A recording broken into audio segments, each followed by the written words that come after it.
அஸ்ஸலாமு அலைக்கும். Welcome to Nacha kitchen. எல்லோரும் எப்படி இருக்கீங்க? அல்ஹம்துலில்லாஹ் நாங்கள் ரொம்ப நல்லாயிருக்கோம். இன்றைக்கி ஃப்ரைடே. என்ன லஞ்சு எங்கள் வீட்டில் மதியானம் பார்க்கலாம். சுட சுட சோறுங்க. இன்றைக்கி நான் குக்கர்லேயே வச்சுட்டேன். இப்போ தான் வச்சுருக்கேன். பார்த்தீங்களா, கொதிக்க கொதிக்க சுட சுட சோறு. அதுக்கப்புறம் என்னென்னு பார்த்தீங்கன்னா காடை கிரேவிங்க இது. இது இந்த கிரேவி சூப்பராக இருக்கும். சப்பாத்தி, பரோட்டா, தோசை, இட்லி எல்லாத்துக்குமே சாப்பிட்லாம் தொட்டு. ரொம்ப டேஸ்ட்டாக இருக்கும். அதனால் இன்றைக்கி காடை வாங்கியாச்சு. காடை கிரேவி வச்சுருக்கேன்.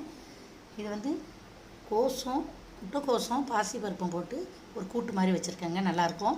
இதுவும் நல்லாயிருக்கும். தேங்காய் போட்டு வச்சுருக்கேன். இது தக்காளி ரசங்க.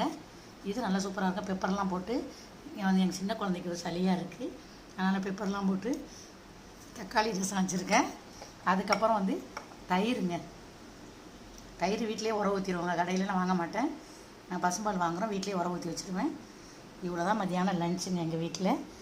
நிறைய பேர் நம்ம சேனலை பார்க்குறீங்க, சப்போர்ட் பண்ணுறீங்க. சப்போர்ட் பண்ணுற எல்லாருக்குமே ரொம்ப நன்றி. நிறைய பேர் சப்ஸ்கிரைப் பண்ணாமல் பார்க்குறீங்க, லைக் பண்ணாமல் பார்க்குறீங்க.